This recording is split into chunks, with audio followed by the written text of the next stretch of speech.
আমি আর আমার প্রিয় মানুষটা মিলে বছরের ১ম দিনই চলে গিয়েছিলাম জগতের নাথকে দর্শন করতে।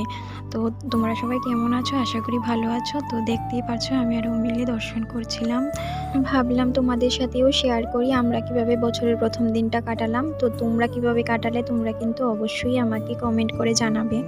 জানো তো আমরা না আরতি যখন হচ্ছিল তখন তো ওইখান থেকে আমরা পিছন থেকে দেখতে পারছিলাম না। তো ভগবান কৃপা করেছে তার জন্য ভিডিও যখন করছিলাম তখন ভিডিওতেই দেখা যাচ্ছিল।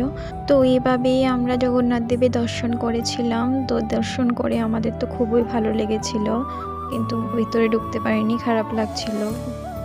এদিকে দেখো শ্রীকৃষ্ণের বাল্যকালের লীলা প্রদর্শনী। তো এখানে শ্রীকৃষ্ণের বাল্যকালের সবকিছু কাহিনী ছিল, কিভাবে কি হয়েছে সবকিছুই এখানে ফুটিয়ে তুলেছে তারা। তারপরে আমরা চলে গিয়েছিলাম জগন্নাথ বাড়ি, সাথেই রয়েছে একটি পার্ক। তো জগন্নাথ বাড়ি পার্কই এটার নাম। তো আমরা ওইখানে গিয়ে কিছু ফটো ভিডিও ক্লিক করার পর তারপরে বাড়ির রাধাকৃষ্ণ প্রভুর জন্য মিষ্টি নিয়ে বাড়িতে চলে এসেছিলাম। রাধে রাধে।